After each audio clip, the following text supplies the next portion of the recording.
എല്ലാവർക്കും നമസ്കാരം. എല്ലാവർക്കും അഡ്ഹോക്ക് ലേണിംഗിന്റെ പുതിയൊരു ക്ലാസ്സിലേക്ക് സ്വാഗതം. എന്റെ പേര് Antony Raj.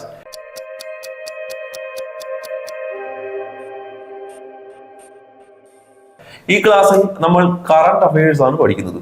Current affairs April മാസം 2023 ഏപ്രിൽ മാസത്തെ കറണ്ട് അഫയേഴ്സ് ആണ് നമ്മൾ ഈ ക്ലാസ്സിൽ പഠിക്കാനായി പോകുന്നത്. ഓക്കെ, അപ്പോ നമുക്ക് സമയം കളയാതെ ആദ്യ പോയിന്റിലേക്ക് കടക്കാം. വേമ്പനാട് കായൽ, അഷ്ടമുടി കായൽ. നമുക്കറിയാം കേരളത്തിലെ ഏറ്റവും വലിയ കായലാണ് വേമ്പനാട്ട് കായൽ, അല്ലെ? പിന്നെ അതുപോലെ മറ്റൊരു കായലാണ് അഷ്ടമുടി കായൽ. വേമ്പനാട്ട് കായൽ, അഷ്ടമുടി കായൽ എന്നീ കായലുകൾ മലിനമാകുന്നത് തടയുന്നതിനു വേണ്ടിയുള്ള നടപടികൾ സ്വീകരിക്കാത്തതിന്റെ പേരിൽ വേമ്പനാട്ട് കായൽ, അഷ്ടമുടി കായൽ എന്നീ കായലുകൾ മലിനമാകുന്നതിനെതിരെയുള്ള നടപടികൾ സ്വീകരിക്കാത്തതിന്റെ പേരിൽ കേരളത്തിന് എത്ര കോടി രൂപയാണ് ദേശീയ ഹരിത ട്രൈബ്യൂണൽ പിഴയായി നൽകിയത്? ആദ്യത്തെ ചോദ്യം വളരെ സിമ്പിൾ ആണ്.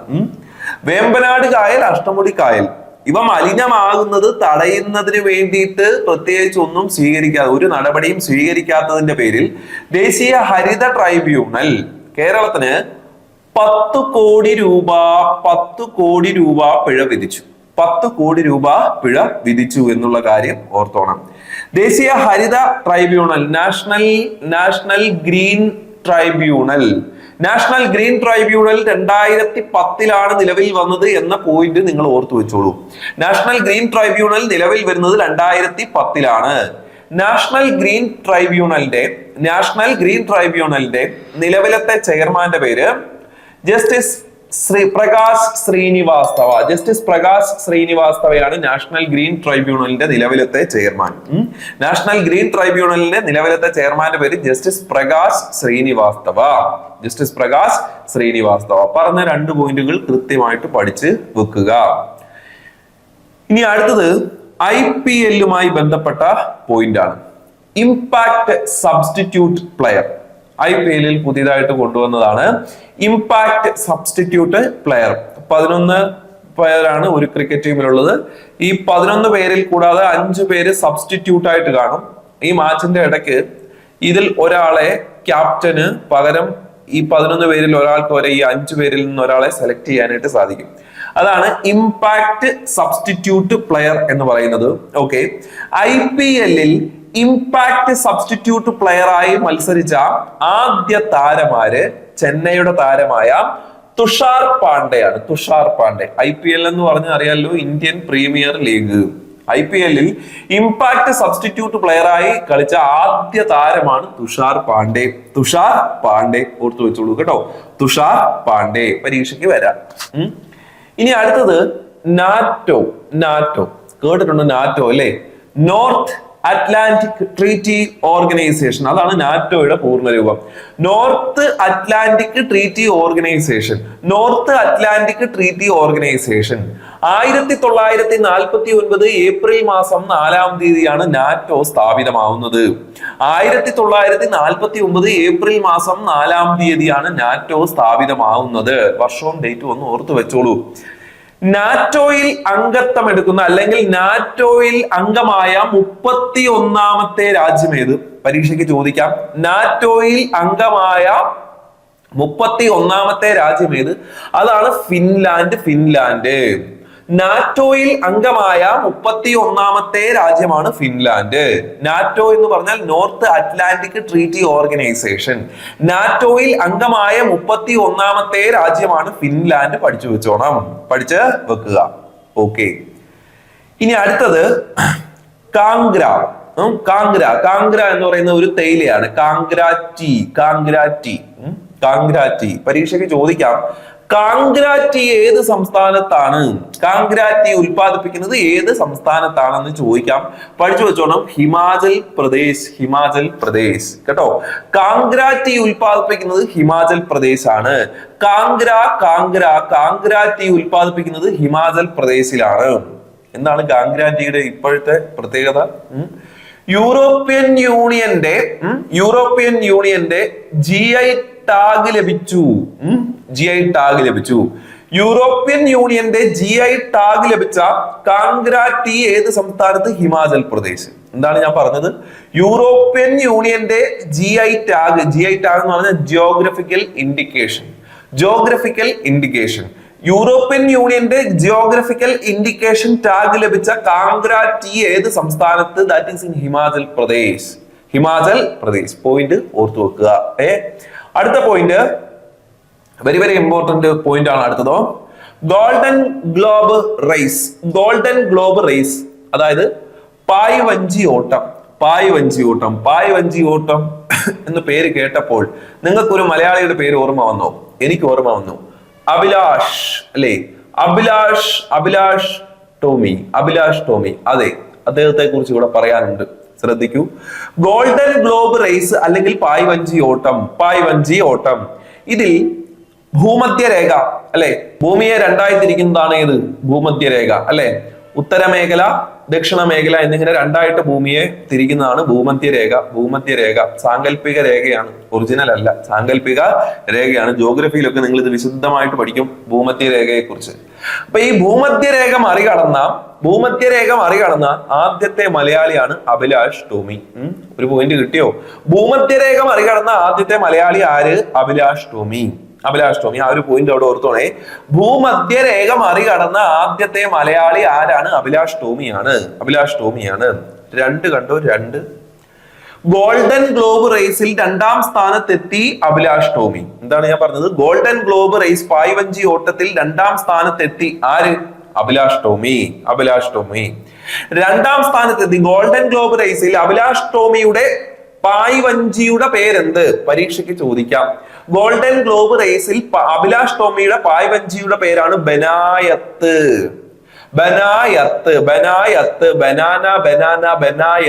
കണ്ടോ? അപ്പൊ ഗോൾഡൻ ഗ്ലോബ് റേസ് പായ്വഞ്ചി ഓട്ട മത്സരത്തിൽ അഭിലാഷ് ടോമിയുടെ പായ്വഞ്ചിയുടെ പേരെന്ത്? അതാണ് ബനായത്ത്. ഞാൻ പറഞ്ഞു 2ാം സ്ഥാനത്താണ് അഭിലാഷ് ടോമി എത്തിയത്. 1ാം സ്ഥാനത്ത് ആരെത്തി? ഒരു സൗത്ത് ആഫ്രിക്കൻ വനിത എത്തി. 1ാം സ്ഥാനത്ത് സൗത്ത് ആഫ്രിക്കൻ വനിത എത്തി. പേര് ക്രിസ്റ്റൻ ന്യൂസ്ചഫർ എന്നാണ് പേര്. ക്രിസ്റ്റൻ ഗാരി ക്രിസ്റ്റൻ എന്നൊക്കെ കേട്ടിട്ടുള്ള Kristen ന്യൂസ്ചഫർ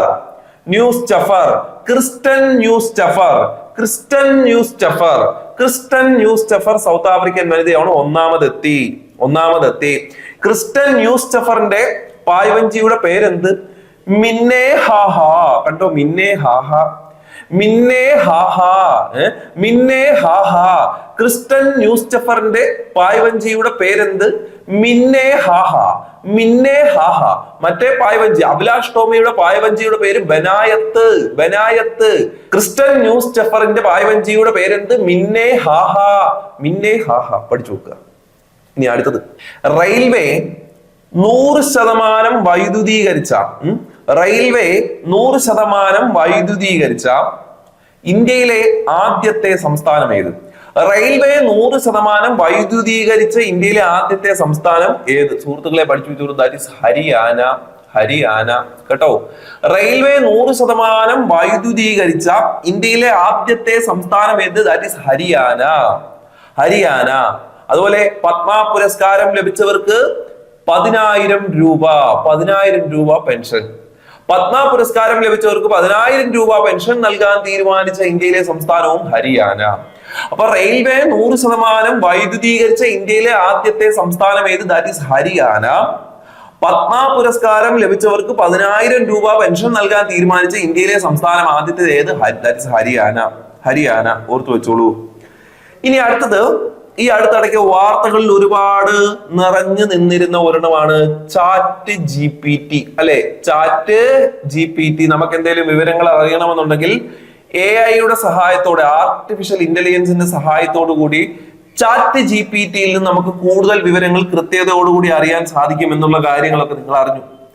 chat GPT Sam Altman ആണ് ചാറ്റ് GPTയുടെ ഉപജ്ഞാതാവ്. കേട്ടോ? സാം ആൾട്ട്മാൻ, പേര് ഓർത്ത് വെച്ചോളൂ. Sam Altman. പരീക്ഷയ്ക്ക് ചോദിക്കാം. ആർട്ടിഫിഷ്യൽ ഇന്റലിജൻസിന്റെ ഉപജ്ഞാതാവ് ആര്? ജോൺ മക്കാർത്തയാണ്. ചാറ്റ് GPT സ്രഷ്ടാവാര് സാം ആൾട്ട്മാൻ ആണ്. ചാറ്റ് GPT സാം ആൾട്ട്മാൻ ആണ്. Artificial intelligence John McCarthy. Okay, തിരിച്ചു പോവാം. അപ്പൊ ചാറ്റ് GPTക്ക് നിരോധനം ഏർപ്പെടുത്തിയ രാജ്യമാണ് ഇറ്റലി. പോയിന്റ് ഓർത്ത് വെച്ചോളൂ, പരീക്ഷയ്ക്ക് ചോദിക്കും. താഴെ തന്നിരിക്കുന്നവയിൽ ചാറ്റ് GPT നിരോധിച്ച രാജ്യം ഏത്? That is Italy. Chat GPT നിരോധിച്ച രാജ്യമാണ് സുഹൃത്തുക്കളെ ഇറ്റലി. ഇനി അടുത്ത പോയിന്റ് നമ്മുടെ ISROയുമായി ബന്ധപ്പെട്ട പോയിന്റ് ആണ് കേട്ടോ. ISRO Indian space research organisation. കേട്ടോ, ISRO Indian space research organisation ഈ അടുത്തിടയ്ക്ക് ഒരു പുതിയ വിക്ഷേപണ വാഹനം വികസിപ്പിച്ചു. അതായത് വീണ്ടും ഉപയോഗിക്കാൻ കഴിയുന്ന രീതിയിലുള്ള ഒരു വാഹനം വിക്ഷേപിച്ചു. അതിന്റെ പേരാണ് സുഹൃത്തുക്കളെ RLV. വീണ്ടും ഉപയോഗിക്കാൻ കഴിയുന്ന വിക്ഷേപണ വാഹനം ഈ അടുത്ത ഇടയ്ക്ക് ISRO വിക്ഷേപിച്ചു. അതിന്റെ പേരാണ് RLV. What is RLV?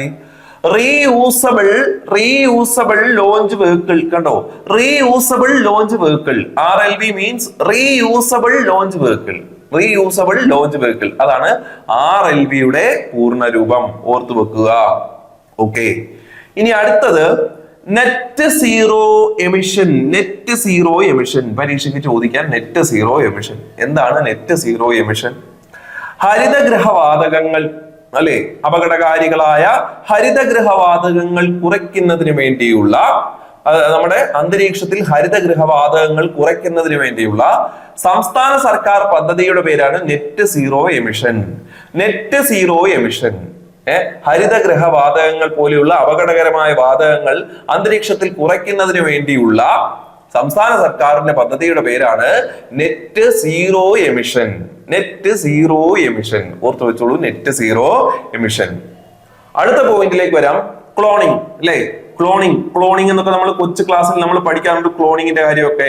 ക്ലോണിങ്ങിന്റെ പിതാവിന്റെ പേരാണ് ഇയാൻ വിൽമുട്ട് അല്ലെ, ക്ലോണിങ്ങിന്റെ പിതാവ് ഇയാൻ വിൽമുട്ട്. ഈ ക്ലോണിങ്ങിലൂടെ വികസിപ്പിച്ച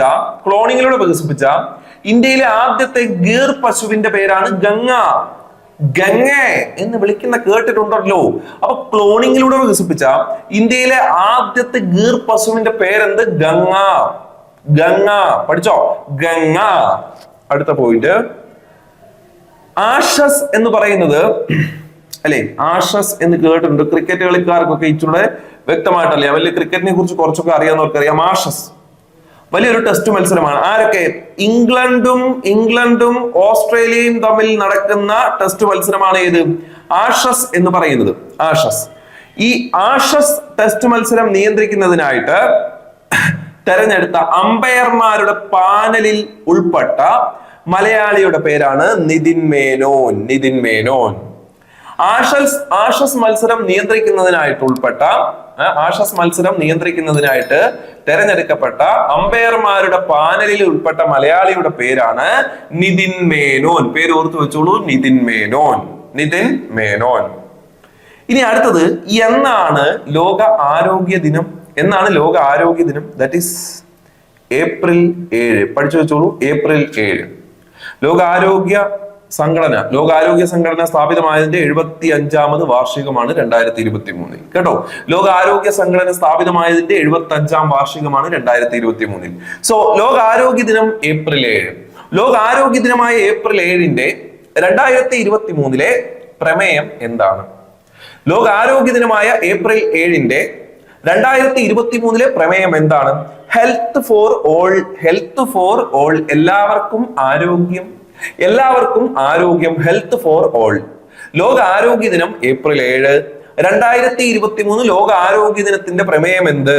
ഹെൽത്ത് ഫോർ ഓൾ. എല്ലാവർക്കും ആരോഗ്യം.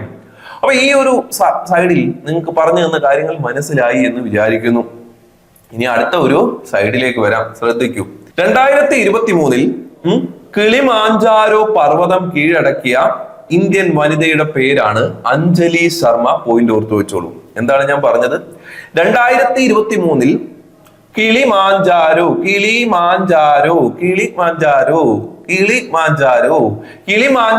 പർവ്വതം കീഴടക്കിയ ഇന്ത്യൻ വനിതയുടെ പേരാണ് അഞ്ജലി ശർമ്മ.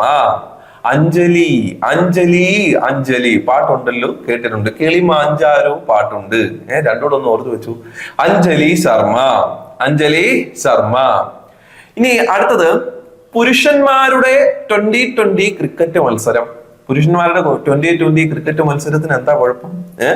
അത് നിയന്ത്രിക്കാൻ ഒരു വനിത, അത് നിയന്ത്രിക്കാനായിട്ട് അത് നിയന്ത്രിക്കുന്ന ആരാണ്? ഒരു വനിത, ഒരു അമ്പയറായിട്ട് വന്നത് ഒരു വനിത. വനിതയുടെ പേരാണ് കിം കോട്ടൺ. Kim Cotton. ന്യൂസിലാൻഡും ശ്രീലങ്കയും തമ്മിലുള്ള മത്സരം, ന്യൂസിലാൻഡും ശ്രീലങ്കയും തമ്മിലുള്ള മെൻസ് 2020 മത്സരം നിയന്ത്രിച്ച ആദ്യത്തെ വനിതാ അമ്പയറിന്റെ പേരാണ് Kim Cotton. Kim cotton, cotton കണ്ടോ, കോട്ടൺ പരുത്തി. കിം കോട്ടൺ പേര് ഓർത്ത് വെച്ചോളൂ, കിം കോട്ടൺ. നിതിൻ മേനോൻ അവിടെ ഉണ്ട്, ഇവിടെ കിം കോട്ടൺ. രണ്ടും മറന്നു പോലും മാറിപ്പോയില്ല. അടുത്ത പോയിന്റിലേക്ക് പോവാം. ബൊറോക്സ, ബൊറോക്സ, BHOROXA ബൊറോക്സ കേട്ടോ, BHOROXA ബൊറോക്സ. ഇത് 2023 നമ്മുടെ പ്രസിഡന്റ്, നമ്മുടെ ഇപ്പോഴത്തെ president that is Droupadi Murmu. ഇന്ത്യയുടെ രണ്ടാമത്തെ വനിതാ പ്രസിഡന്റ് ആണ് ദ്രൗപദി മുർമു, ഒക്കെ നമുക്കറിയാം. അപ്പോ ബൊറോക്സ എന്ന് പറയുന്നത് എന്താണ്?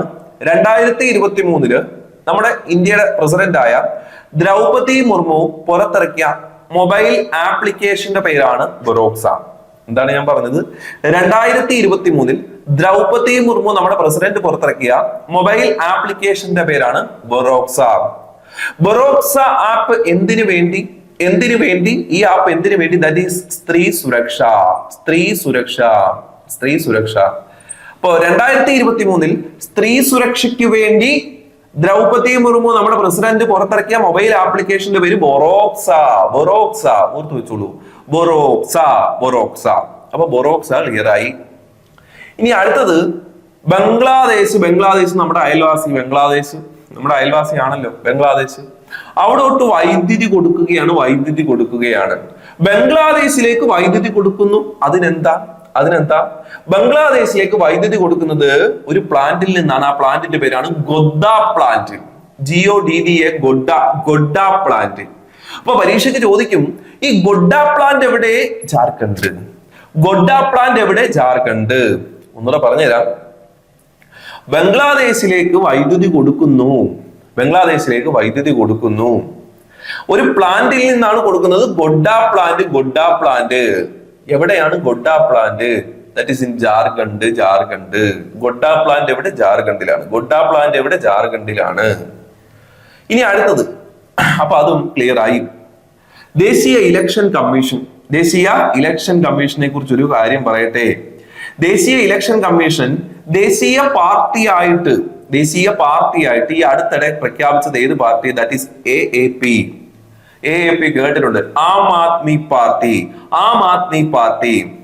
ദേശീയ ഇലക്ഷൻ കമ്മീഷൻ ദേശീയ പാർട്ടി പദവി അടുത്തിടെ നൽകിയത് ഏത് പാർട്ടിക്കാണ്? അല്ലെങ്കിൽ 2023 ഏപ്രിലിൽ ഏത് പാർട്ടിക്കാണ് ദേശീയ പാർട്ടി പദവി നൽകിയത്?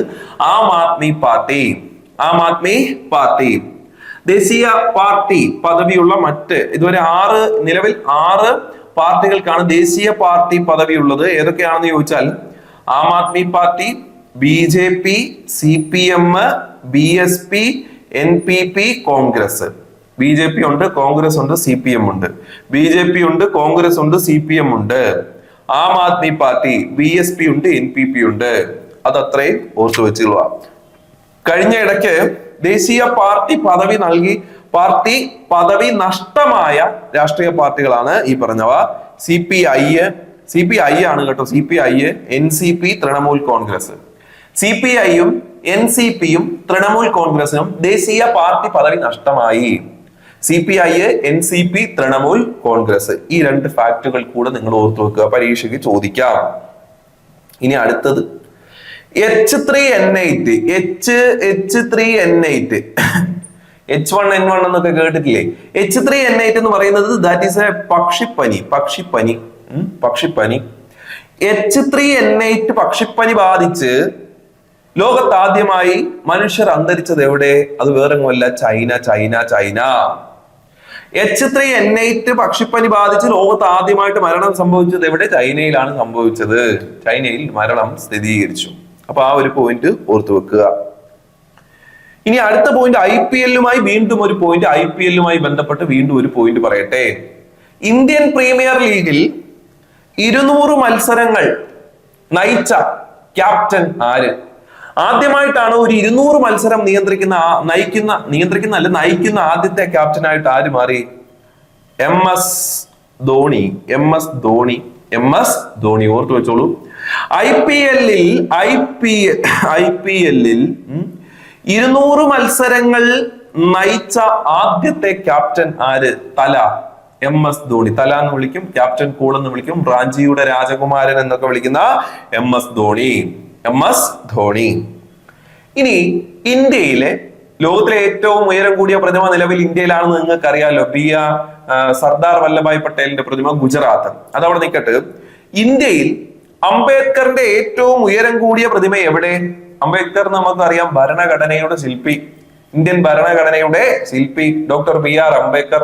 അംബേദ്കറിന്റെ ബർത്ത്ഡേ എന്ന് പറയുന്നത് ഏപ്രിൽ മാസം 14-ാം തീയതിയാണ് അംബേദ്കറിന്റെ ബർത്ത്ഡേ എന്ന് പറയുന്നത്. ഏപ്രിൽ 14 അന്നാണ് ദേശീയ ജലദിനമായിട്ട് ആചരിക്കുന്നത്. ഇത് കേൾക്കുമ്പോൾ ചിലർക്ക് സംശയം, ജലദിനം അത് മാർച്ച് 22 അല്ലേ? ശരിയാ, മാർച്ച് 22 ജലദിനം. അത് ലോക ജലദിനം, ഇത് ദേശീയ ജലദിനം. ലോക ജലദിനം മാർച്ച് 22, ദേശീയ ജലദിനം ഏപ്രിൽ 14. അപ്പോൾ ഏപ്രിൽ 14 അംബേദ്കറിന്റെ ബർത്ത്ഡേ ആണ്.